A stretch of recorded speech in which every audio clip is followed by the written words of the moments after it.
everyone. Thanks for getting on. I'm Katie Sullivan. I'm the career advisor for Arts, Media, and Communications. And it's so wonderful to see some familiar names and some not familiar names. And we're really excited to have Brian here. And I want to get through this so I can hand this over to him because I know you have a lot of questions for him and he has a lot of information for you. So Brian began his career as a designer and art director for over 10 years at companies including Karma and EF Education, and for agencies including Captains of Industry and Arnold Worldwide. As a recruiter for Creative Circle, a national specialized staffing agency, he now works with creatives on optimizing portfolios and resumes, having reviewed literally thousands over the years. That's amazing. Brian has given talks, served on panel discussions, and sat on portfolio reviews for the AIGA and numerous design programs and organizations, including the Mass College of Art and Design, Pratt, Cooper Union, Behance, Rodeo Software, California College of the Art, Boston University, Lesley University, Tufts, Gordon College, and many others. He's a father, husband, foodie, and aspiring woodworker. Love that. Thank you so much, Brian. We really appreciate it, and feel free to take it away. Okay, awesome. Well, yeah, thanks for having me. And what precipitated this entire session was the idea that definitely want to be of use to anybody trying to find their way in their career path. But I always say, when you're a hammer, everything looks like a nail, and that's my background. I've come from the design industry, primarily for marketing and advertising, and that's what I do now in recruiting. So that's the space that I know pretty well. I doing it for so long, and also working remotely, you tend to come up with things to amuse yourself. I have a number of quips. Another one would be, for such a creative industry, nobody has any imagination when it comes to hiring people. And so, whenever I'm talking to anybody, we always kind of laugh about that, but it's sort of like, you kind of know it to be true. When people are making hiring decisions, it can feel a little bit like a catch-22. Where it's like, if I don't have that experience, I can't get that experience. And we run across that a lot with folks who are graduating, saying, look, I'm just starting, how do I break in? So I do tend to focus on that quite a bit in these talks. So for starters, I just wanted to have that huge caveat that hammer, right? I'm the hammer. And so the nail I'm talking about is advertising and marketing. But one of the great things about the School of Museum of Fine Arts, I've been familiar with this program for a really long time. I've had friends who went there 20 years ago, is the breadth of the discipline. And this is one avenue. And it's also a reliable avenue because many businesses need help from creatives in a number of different ways. That's what I'm going to unpack today. However, this is not the only avenue. This is one. I can't really speak to the other ones as well, but I never want to turn everyone into a marketing and advertising professional. If that's something that you're interested in, great. Again, that's my goal today, is to unpack sort of what it looks like and how to kind of break into that side. But there are likely other avenues too that I encourage you to always do that gut check as far as like, well, what brought me to this discipline in the first place? Why am I here now? What are the aspects of this that I love? And continue to ask those questions as far as what's in the marketplace and what might be a good match for me professionally as I kind of step out into my career path. So just a big honking caveat there. But it's the questions that I received prior to this session, I think are a little bit indicative of, kind of the desire for an awareness in the marketing and advertising spaces. So I think maybe by starting with those and trying to answer those, it may open up a broader kind of line of discourse. So I'm just going to rattle them off, and then I'll try to speak to them one at a time. But the first one has a bit to do. Okay, so having experience with, well, this is one specific example, but someone who has experience with social media, producing content, and wondering how he or she might get more the analytical side to be more competitive for marketing roles. And then additionally, what types of creative roles are there besides producing marketing materials and content? So there's a lot in that first question, so I wanted to kind of unpack that. The beginning of the question around social media is is actually a prescient one, because it talks a lot about what we've been hearing a lot about since before the pandemic, but it's a nice entry point, I find, for those who social media can be a nice entry point for those who don't have an integrated foothold or an analytical foothold in marketing and advertising. Now, sometimes it can be too far afield to say, "Hey, I spend a good amount of my day on social media." The ability to showcase, that you can be a maker for things like either visual assets. And we all kind of know what those might look like on social media, or writing. Those are sort of the two areas that tend to show up. There's also places for video and motion in social, but I start with social. This was the first question we got, but I would have started here probably anyway, because I think it can be an advantageous place to gain a foothold, for a number of reasons. One is there's still, even though social media has been alive for more than 15 years, there's still this perception of the young digital native. The kids know what's up with social media. It still persists, and so I do tend to see more of an openness to bring folks on to help out with whether it's creating tiles in Canva and overlaying headlines on raster imagery, or whether it is kind of writing short form or long form posts. That there tends to be more of an openness to kind of bring folks on who maybe don't have a ton of professional experience.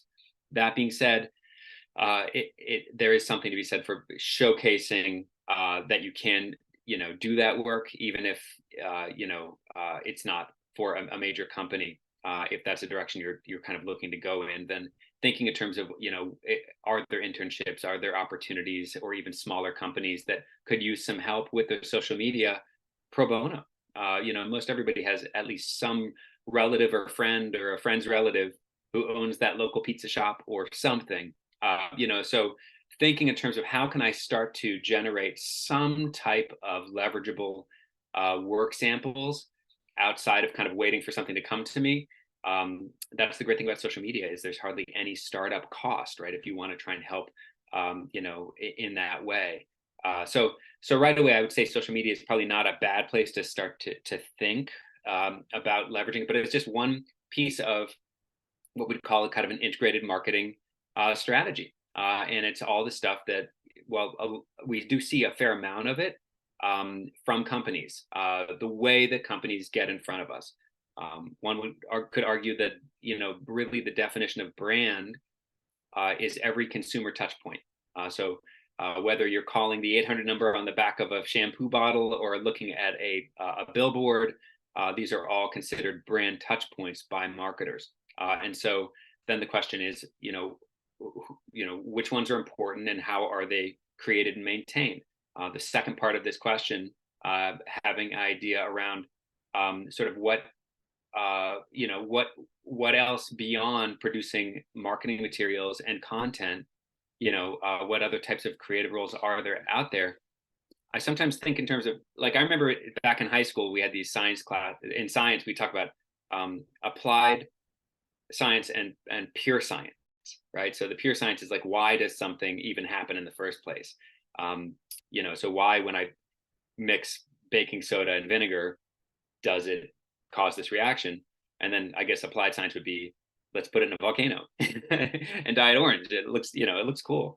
So I think that really marketing is sort of applied art, whether it's, it's kind of robbing the art, but for messaging or some type of image for those brands and companies.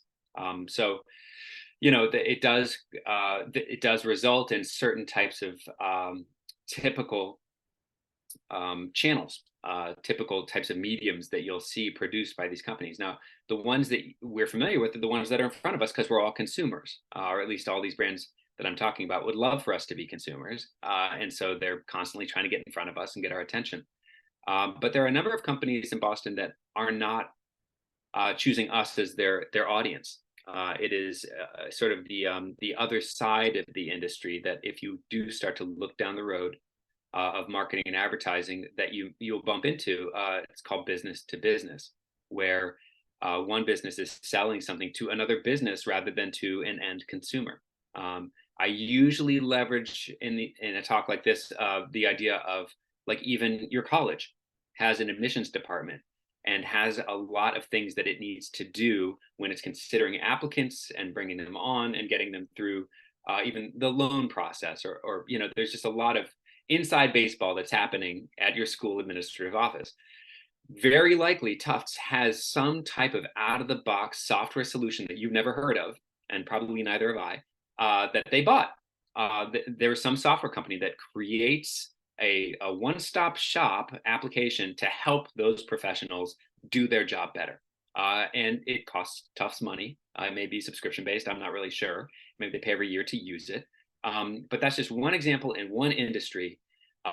It exists across all industries. And it doesn't always have to necessarily be software, but it's just a good example of something that's being sold to not you. And so how are these being promoted? What types of channels? They tend to be a little bit different, but social media does tend to show up in them. So does email, so does web. Lots of times there's event. So there's just a lot of different types of channels that you may not see, like broadcast or billboards. It doesn't make sense if you're trying to speak to the person in charge of Tufts technical capabilities. Why have a billboard if that's like one woman driving in from Newton every day or something? You know what I mean? Like you're trying to get in front of that person more specifically. So I just wanted to unpack that as sort of an idea of it's not always just kind of like these big brands. There's a number of companies out there that are trying to create content, whether it's designed or written, in different ways to get in front of specific types of audiences.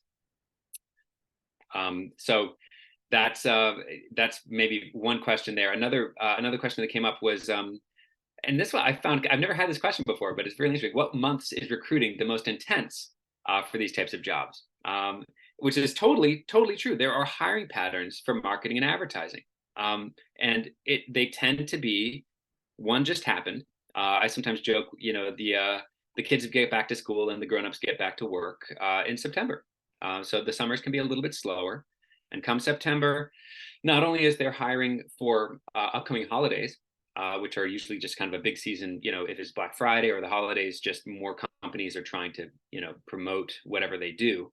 But then there's also these things called kind of fiscal end of year budgets that a lot of companies, either they use it or they lose it.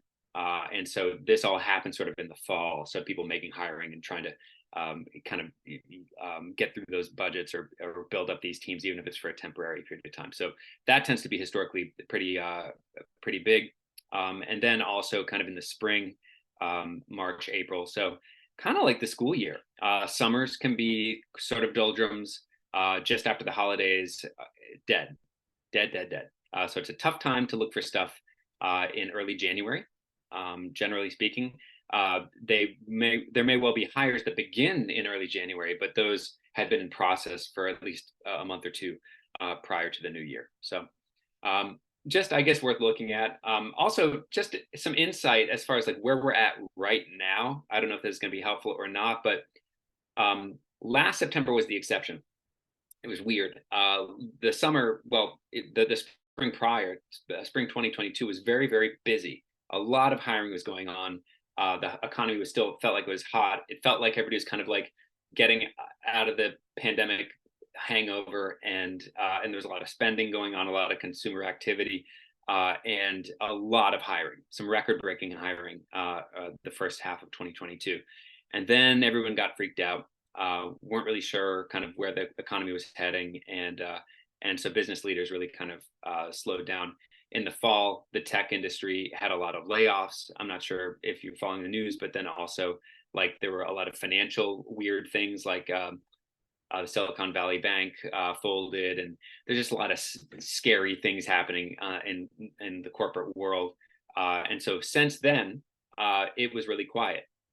September of last year up until September of this year was not a good year to be looking for work. A lot of layoffs, not as many people hiring, but this September and October, we saw a lift again. I think it was temporary. I think it was because, to answer this question, it was that sort of typical lift that we see. We expect that there'll still be some slowness. And it's not to say that there isn't hiring. There's always been hiring going on. but probably something like 50 to 60% of the amount of roles that I would have expected to have seen in the past year. And the beginning of next year may feel a little bit like that. That's the bad news. The good news is we saw this before. 2009, the Great Recession. 2010, the mantra was do more with less. A lot of people were doing the jobs of at least one other person, while companies were still finding their footing after a lot of people being laid off. And then we saw this steady period of growth for really over a decade. And I do anticipate that you may well be entering the market at an auspicious time. That really all this, provided that there's not some major global political.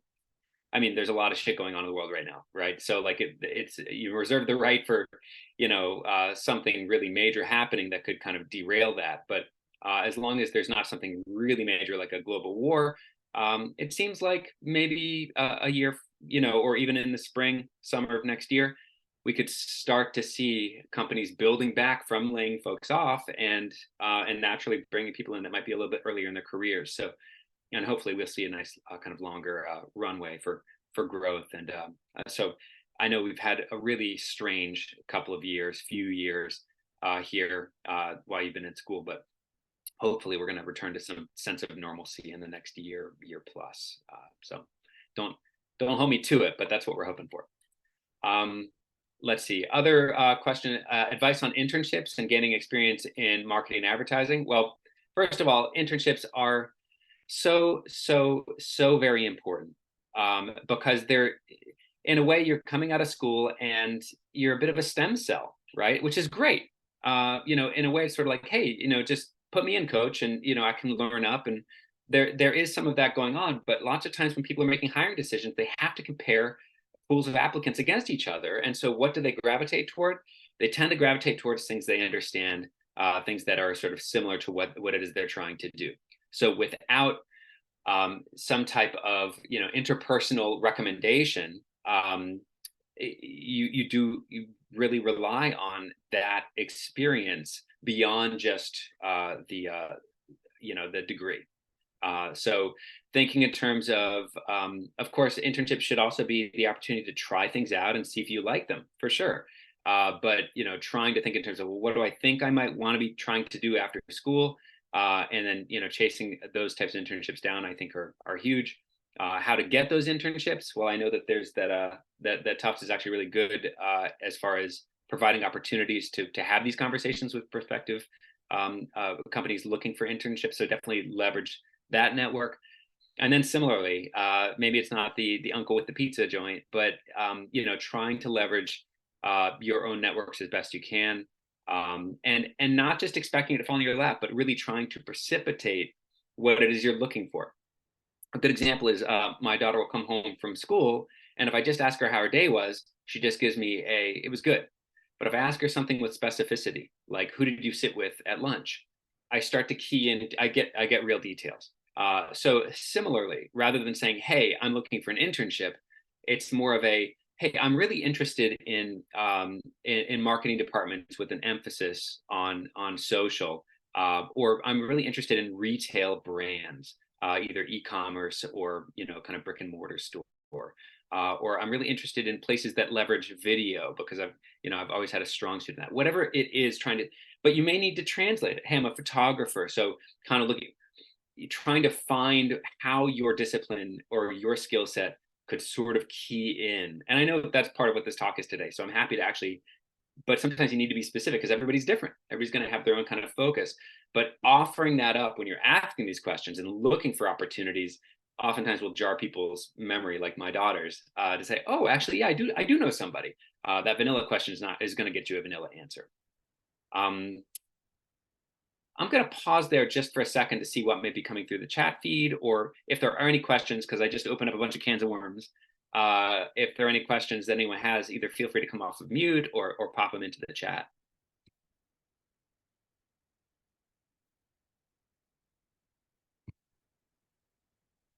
Expected.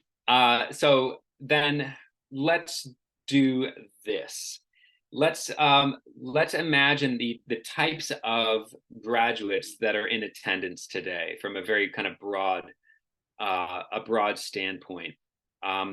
if you will be so brave as to just type in your major focus and or disciplines that you think you might be looking at once you graduate, then we'll just kind of look at them in the aggregate, and I can start to speak more pointedly to the folks in attendance today. So again, it's either your major and or maybe industries or job titles that you might be considering, as you move forward.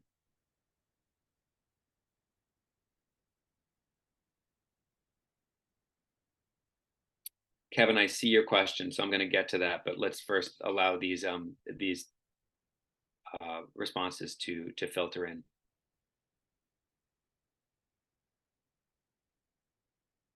Thank you, Inman.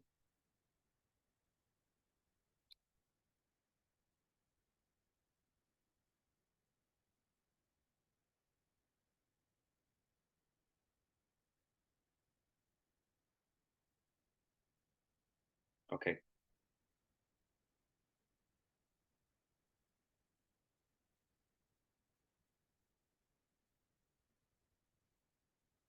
While these are filtering in, I should mention, so my undergrad is in musical theater. While I was in school, I was also building websites, and it ended up being a pretty good line of work. I went back for my master's in advertising. So it's not so crazy to say I'm in economics, but I'm thinking about business. It's really not crazy at all. You're doing the right thing by pursuing your passions in kind of a liberal arts format. And it's always that kind of common wisdom that things of seven, but they say people change their career path 7 times, So these are all true things. And it's funny because we all both know them to be true, but then also if you find yourself ever making a hire, you'll find how quickly that level of imagination leaves the conversation where you're like, I don't get it. Psychology and economics, how does this apply? So in a way, it may be up to you to help to define that. There are more conventions now than there ever have been that are accepted, say on a resume, for example. I'm really recommending most everyone have some type of objective section above any type of call outs professionally or education wise.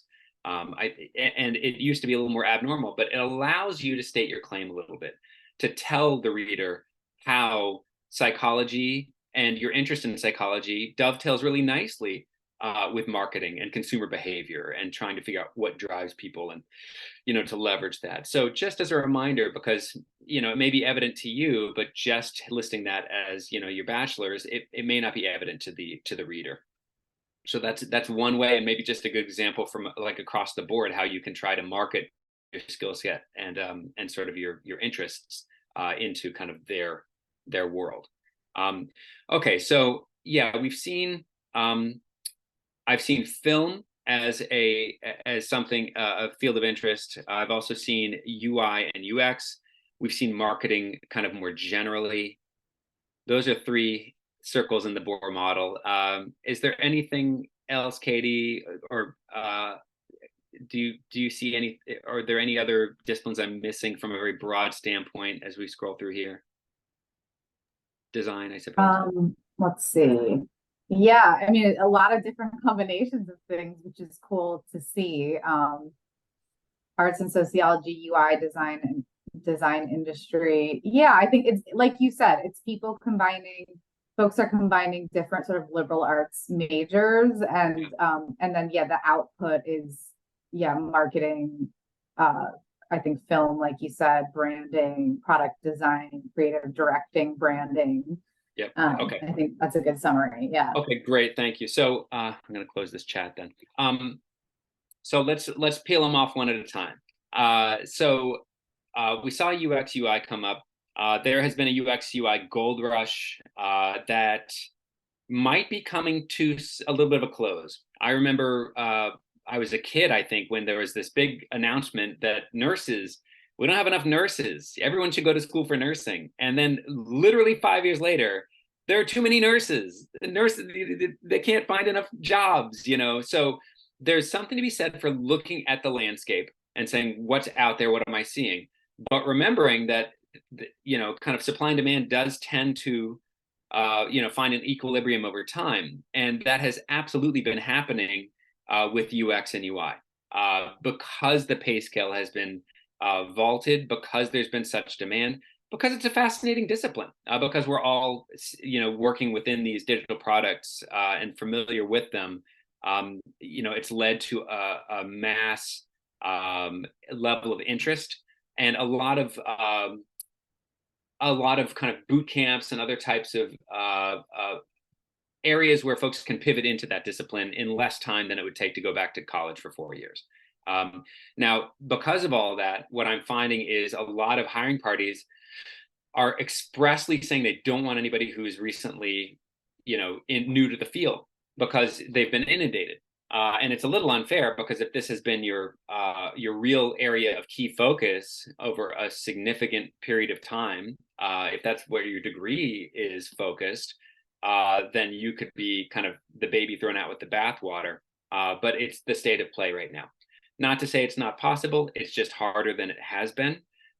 Ever since the beginning of UX specifically, I've been finding that there's a tipping point where even larger companies, lots of times, if they have a UX designer helping out on whether it's a digital product or their site or a portal that they use internally, whatever this thing is that they're trying to figure out the user experience and optimize it, there's always been a hesitancy to get someone on board that doesn't kind of like have some amount of real world experience because so much rides on it. Even larger companies could have one UX designer really focused on the user testing and that whole process. So a little bit of a tipping point where, again, if it's possible to get some of that experience, even if it's kind of not major brands, to be able to showcase, yes, I can do this, I have done this. That's always been a little bit of the catch-22 with UX. I would say that that's easier than the UI side.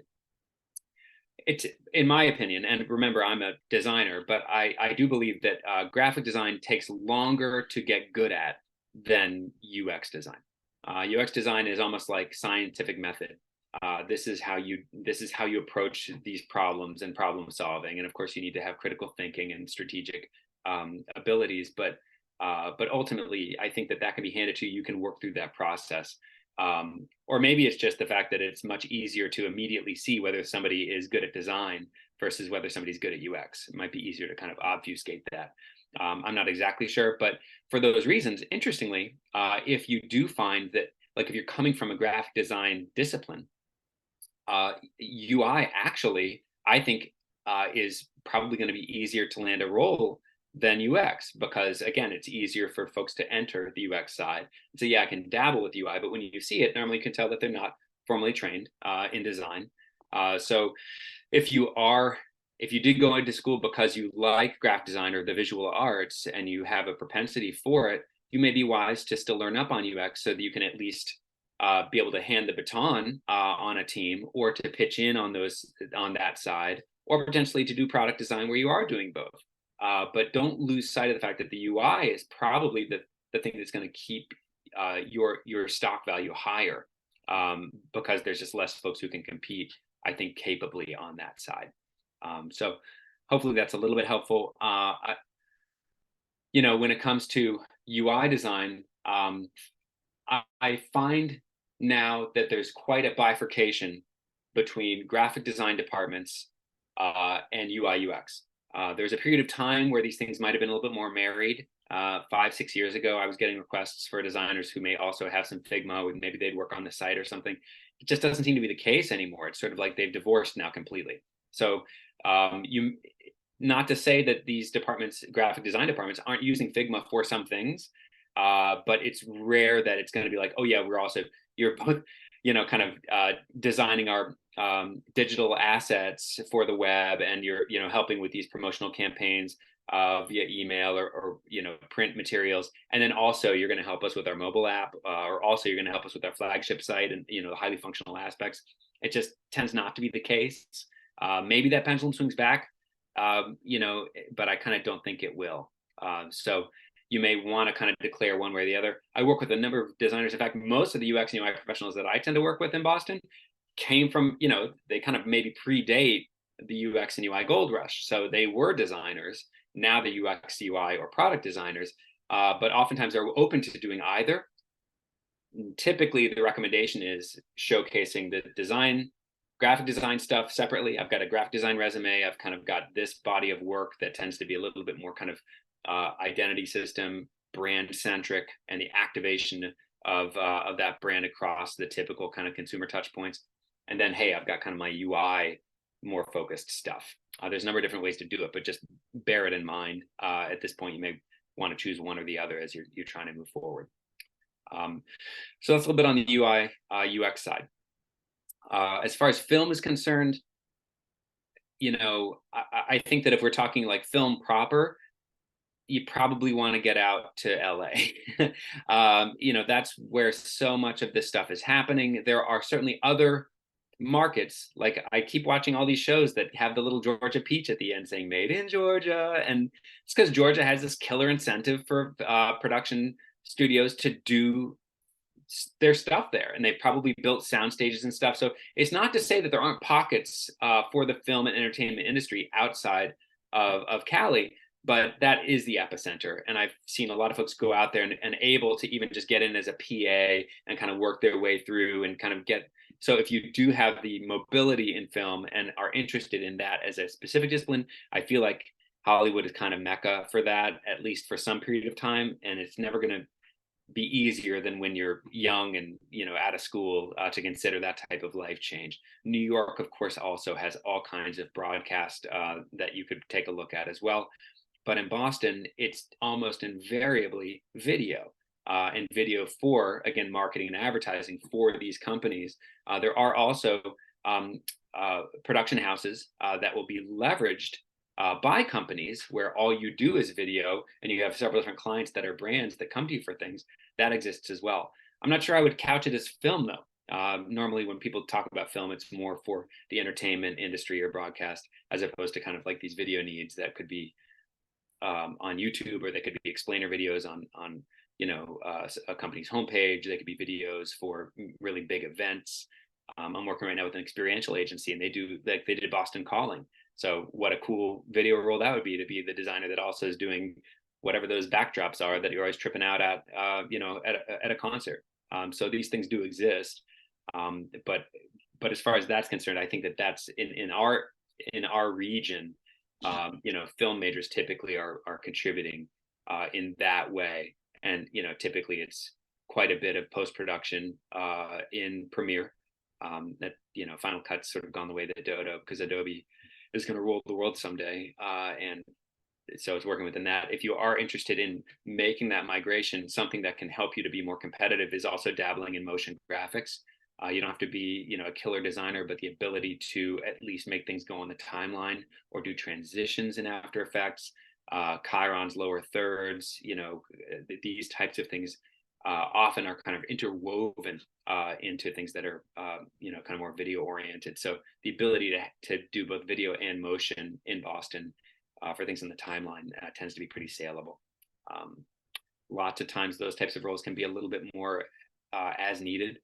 You can think of these larger companies, really big companies may have enough video needs that they need somebody on staff all the time, but those roles can be a bit coveted. And so most of the video professionals that I know are hanging their own shingle. They're kind of freelancing. They've got their own clients, and because for every Fortune 500 company, there's 1,000 non-Fortune 500 companies that may just need one video once, or maybe once a year. They don't have a need to hire somebody full time for that. So if you're sticking around in Boston looking at that may be something you'd want to bear in mind. Marketing proper is becoming both. It's both the heyday for marketing, because if you rewind 15 years ago, for instance, I had the pleasure to work over at Arnold Worldwide, at the time the biggest ad agency in Boston. It is now a tenth of its original size.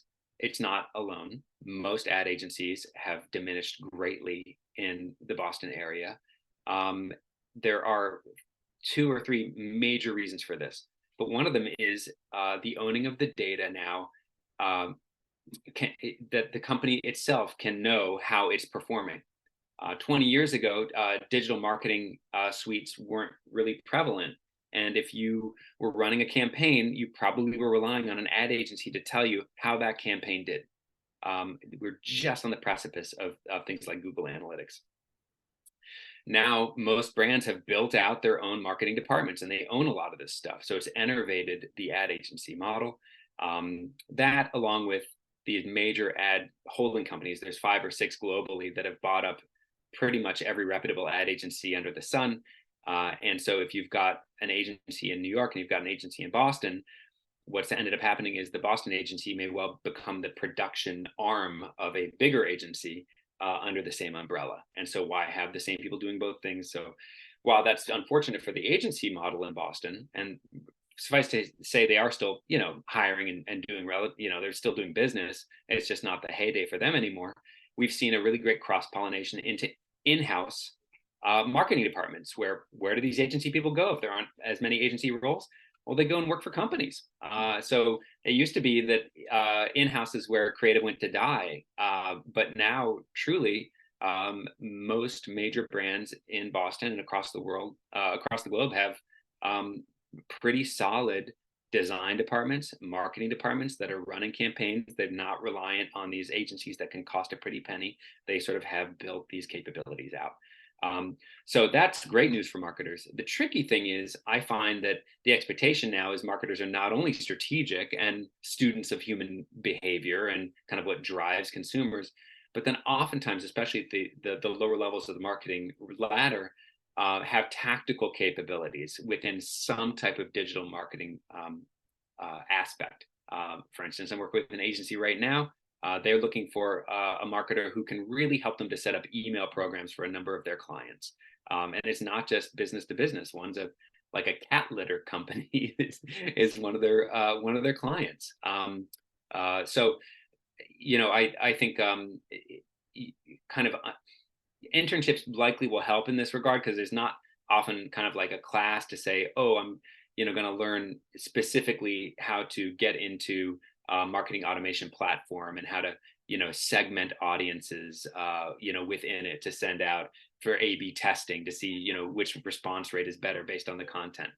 I will say most of the companies we work with aren't looking for an alpha to omega, meaning, hey, I need you to both work on our email platform, but then I need you to write the email because we don't have anybody to do it. I need you to design the email because we don't have anybody to do it. There are companies out there like that, but oftentimes they're using platforms that have a lot of templated stuff. Like, you probably heard of Constant Contact before, or MailChimp. These are lower tier email platforms that smaller companies can leverage so that you don't need to be a designer to shoot out an email. Larger companies will have all of these different disciplines. They'll have a designer that can help with, kind of roll out, a custom email design. They'll have writers, and maybe if you are interested in writing, content writing, for email and or landing page and or blog or short form social is a place that you could leverage those skills, but they tend to be kind of discrete functions in a larger sort of mechanism. If you're interested in marketing, I do think that trying to land some type of internship where you can get a little bit more exposure there is good. There are also certainly certifications that could be helpful. HubSpot is a big one. Marketo is another one that we hear quite a bit about. There's a number of them, but I do find lots of times if you have one, at least you have exposure, because they're called WYSIWYGs, or what you see is what you get. So if you've worked in one, the others may have slightly different functionality and structure, but what they deliver on tends to be generally similar. So if you do get a certification in one, and remember, this doesn't just have to be for email. There's also kind of HubSpot social media marketing certifications. There's Google Analytics certifications. So if you start to look down this rabbit hole, you'll find all this many different types of kind of nuanced and discrete digital marketing certifications that you may want to take a look at, because I think that can give you some exposure to what they're really all about, and B, at this level, as you're graduating, having one or two of those on the resume as well, it could really help you to stand out and help you to be more well prepared as you jump into a marketing department to kind of hit the ground running. I mean, design, maybe finally.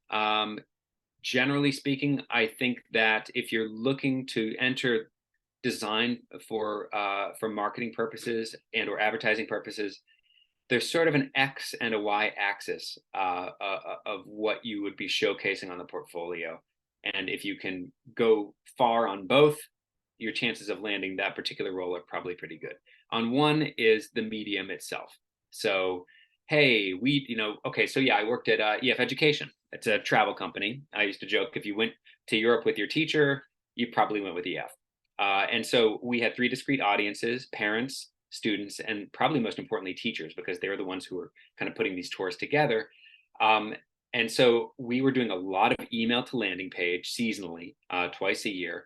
So a lot of email mocks, a lot of website content, a lot of social media plays. This is where EF lived. They also would create catalogs and mailers that at the time were more prevalent than they are now. But that's sort of their mix. Now, how do you find that out? Well, you can do a little sleuthing. If you're kind of saying, hey, I'm interested in this company, you may be able to sign up just to get more information from them, right? And they're going to start to festoon you with marketing. So you get the emails from them. They tell you about some webinar coming up or an event or whatever, and you'll start to see, what does it look like? What's their branding look like? And what channels are they playing within? And so that oftentimes is a place that I see our clients kind of line of thinking.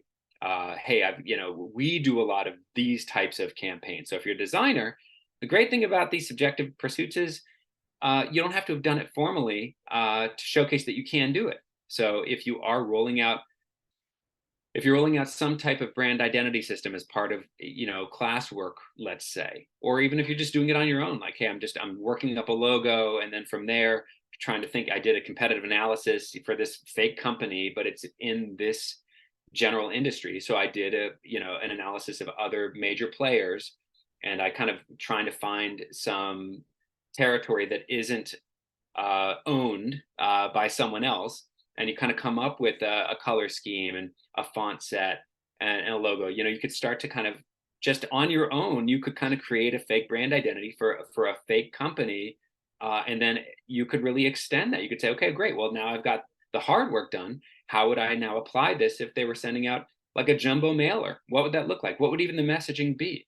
And it's not that you have to be a writer. You could put lorem ipsum in there and just kind of fake it. But you can imagine this as a section of a portfolio site where literally none of it is real, but you're showcasing, that you can not only do the branding, but then also you can activate that across the typical channels. And if you had already signed up for emails from EF, let's say, you already have an idea of kind of what they look like even. Like, oh, okay, well, I've never really designed an email before, but I can kind of see what the general conventions must be. You know what I mean? They need to have margins on both sides, and, kind of this is what the structure looks like. Kind of not rocket science. But, having those in the portfolio can go a long way. In fact, I've seen a lot of juniors who actually say, yeah, I did sort of like an integrated campaign, in my class, but I actually am breaking it up across channels. So if you go to my website, hey, here I've got kind of identity systems, and then here's some print materials. And then if you, want to see kind of digital assets, here's, kind of social assets or images that I made for a website or what have you. So then people can kind of shop. If I'm looking for someone for a job, I can say, oh, well, these are the things I do. And you click in and you start to see them. So that's one axis. The other axis, I think, would be the industry itself. So if you are expressing a real strong, if you're a sneakerhead and you're expressing, you're showing a lot of work for kind of shoe brands, it cuts both ways. There's a lot of shoe brands in Boston. They're also very competitive because you're not the only sneakerhead. Also, they're consumer brands, so they're more kind of out there, and they're going to have more applicants, period. But there's something to be said for if you have a strong suit in kind of design for shoe brands and you're showcasing that, you can imagine that you're standing out against a lot of other junior designers who aren't. So in a way, you can try to follow your passions, but also try to hedge your bets. So if you have several classes where you're doing all these, don't make it all sneakers, right? You may want to diversify that portfolio a little bit, but also follow those passions, because you are kind of precipitating what you're likely to land in your first job. All right, I've been doing a ton of talking, but I think I covered some of those disciplines at least. Has anything new shown up in the chat? No, nothing new has shown up. And so if anyone feels like there's something, I think Brian had done just about everything that was mentioned. If there's something that you want to hear about, please feel free to pop it in the chat. I was actually wondering, Brian, if you could say a little bit more about portfolios, because I know you mentioned in the bio you've seen a lot of portfolios. You sort of started talking about it at the end. Like, you don't have to go through every single thing you've just talked about, but could you just talk a little bit about like when a student needs to have a portfolio, when it would be helpful, and Yeah, then of course there's folks on this call who are not SMFA that might be like a portfolio, like just right. anything you can kind of say additionally about Sure. how it may help your candidacy would be really Yeah. great. So I would say that there are certain disciplines where you absolutely need a portfolio. Design would be one. And I would say that UX and UI, really the expectation is that you're showcasing, even though it's not a portfolio, if it's UX, it's more like case studies, kind of showing your process and sort of the results, but still it's often called the UX design portfolio.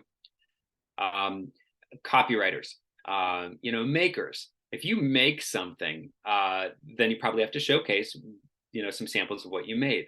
Those portfolios should not just be the sum total of your output.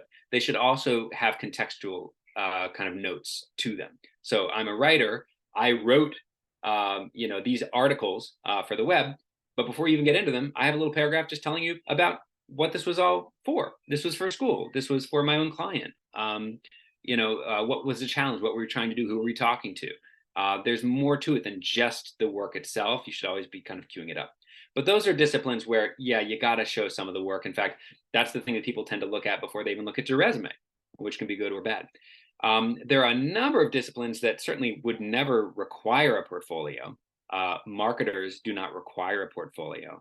In fact, it might be a little strange to have one unless there are many different varieties of marketers, and some of them are very, very content focused. Sometimes marketers are solid writers and find that they're, penning some of that stuff.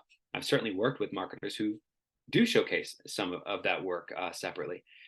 It can be a little careful though, if you're a marketer and you're showcasing a portfolio and you're going into a bigger company where they have clear party lines between marketing and creative output, it could actually be a little bit of a red flag where they're going, she has a portfolio, but we have writers. In fact, we had a marketer before who really wanted to be a writer, and that caused problems. He was trying to move over into that department or something. So you kind of want to play that one by ear. But what you'd never be dinged for as a marketer is case studies, is where it's like, yeah, I'm not really showcasing the final output, but I'm definitely talking about problem solving. I'm definitely talking about thinking in terms of activating a marketing plan, and kind of this was the challenge, and this was the way that we decided to either kind of promote something or speak to a certain new audience, or try to kind of grow market share based on certain considerations. So that tends to be a little bit more of like an essay outline than an essay, because you want people to actually kind of ingest it relatively quickly. But those can be a site, but they could just as easily be a PDF. I'm finding a lot of times if it's not actually work product, sometimes PDFs are better because you can actually order it the way you want when you're sending it along with, say, a resume and or cover letter. But then, if you have certain samples that are, I guess, more in alignment with that company's needs or the job description, if they're page 1 and 2, it just, you're kind of leading them exactly where you want them to go. But there are a number of disciplines that you wouldn't need anything other than the resume. But if it's ever a strategic role that you're seeking, I think it's not a bad play to think in terms of, is there something else I can deliver outside of my resume? Is there something else that I can kind of showcase? It certainly can't hurt to try and do that. But of course, you need to have a little. This is a little bit freewheeling today. It's a little. I sometimes joke I'm the hardest interview and the easiest interview. It's the easiest because when I meet with folks, my job is to brag about them and to talk about what we think we're going to see in the marketplace. It's the hardest because lots of times we're not looking at a specific job. We're saying, okay, let's talk about what you want to do, and then we'll try and find the right fit. Once we have something we're looking at, it becomes a lot easier. So you can definitely use your job search almost as like A/B testing, where you're kind of saying, okay, now I'm starting to see these things out there. I'm seeing these themes as I'm looking at jobs. I'm seeing what they're looking for and kind of what the job entails. And that can help to guide you. In fact, I think it's probably not a bad policy even earlier in your college career, say, starting with your junior year, just start to look out into the workplace, and these job postings and job boards, and see what do these opportunities even look like, even if they're not, entry level. Like, what does a mid-level marketer, role tend to look for? Having that understanding, I think, can help you make these micro decisions through the course of the latter half of your college career, when you're choosing projects, or you're choosing, kind of like, when you do have a little bit of say in sort of, what the final output is, your capstone or whatever. It could help you just to make sure it's a little bit more in alignment with what you're seeing out in the real world. Brian, we do have two questions in the chat. So the first one is, how would a foreign language major play into all of this? And I think that was written before we were kind of coming off the majors discussion. Okay. Yeah. So if we're talking about actually the foreign language being the focus, it's outside of my expertise, I would say. I do know that, for instance, in New York and Miami, two of our sister offices, we do see, it's not a translator, but it's called transcreational. And the reason is, translator for marketing and advertising, for a long time, that's how business was done. But it resulted in sort of a second class citizen audience if you're truly just translating, because oftentimes these concepts, things can be lost in translation, and or the audience, if they speak a different language, they may well actually have different mores or values, right? If you're just taking the thing that you made and then trying to apply it to the Latin American market by translating it, you could be in trouble. So I think that if you are majoring in another language, then chances are really good it's not just the syntax and grammar, it's also the understanding of that culture to some degree. And I do think that if you're interested in taking that along with, if you have a propensity for writing or creative thinking, and creative strategy, there may be a place for brands that do operate outside of just English speaking audiences. It's just, in Boston, again, lots of times they're either kind of regional brands, or, like, I don't know, I work with Puma, they are a global brand, but they also tend to have sort of their regional hubs, essentially. So they're sort of like North America, and then kind of Asia Pacific, and yeah, I've even known that people have kind of gone to these other markets to kind of do to work within those other regions. But again, it's not something I've seen a ton of. That's me trying to play jazz as far as the types of things that I've seen that might be able to leverage that. But I think it does take that along with a couple other components. Awesome, thank you. And then the second question is, you mentioned an objective for resumes at the top. Yeah. For marketers, should they have a more creative looking resume, or is a standard format best? It's a good question. I think that it's going to be hard to say. There are certainly companies that are pretty rigid. And, in those cases, what I would say is, when you're talking creative resume, there are some things you should not do. Don't put your photo on a resume. This has become really taboo. It used to be kind of like, take it or leave it, but now it's actually just don't do it. Also, when you are thinking in terms of having visual engagement elements on the resume, there's a convention that's, I don't know, relatively widespread, where it's kind of saying, hey, here's a skill, and then sort of here's my ability level. But I've talked to more than one hiring party that tends to feel like this is fuzzy math, especially with marketing, when everything is so kind of database now, kind of like to say, oh, well, I'm an 8 bubbles out of 10 bubbles in InDesign, for example, as compared to what, right? Now, if you actually took tests, to gauge your aptitude, I would say go for it. But outside of that, I get the propensity to try and jazz up a resume and make it look nice, but try not to do it at the expense of, again, kind of like perception. If you're a marketer, who says, right? You're also kind of kneecapping yourself, because now everything's graded on a curve based on what you're most capable within, right? So it may look like, even though you have some experience, that may have been passing, but then it's like, yeah, but it's a 5, as opposed to just, yes, I have experience with it, which probably would have done you better. But yeah, as far as a creative resume, I think the first thing I said, this idea of making sure that you're honoring yourself. If you are a marketer, but you have a strong capability in kind of in design, then it may not be a bad idea to have that reflected in the design of the resume. If it's totally foreign to you, I wouldn't go into places that you're not as familiar. There are plenty of templated resumes out there that'll do the trick. So I think probably my answer would be it depends. That's usually my answer for every question people ask me, and I feel bad. I'm like, I wish I could give you a more definitive answer. I'm cognizant we have 2 minutes left, and another question has come in. How do you leverage yourself if you have internships for different industries / roles? Okay. Well, so it sort of depends. I've definitely worked with folks and seen resumes where you sort of have a couple of internships and one or two of them are totally different than the other one or two.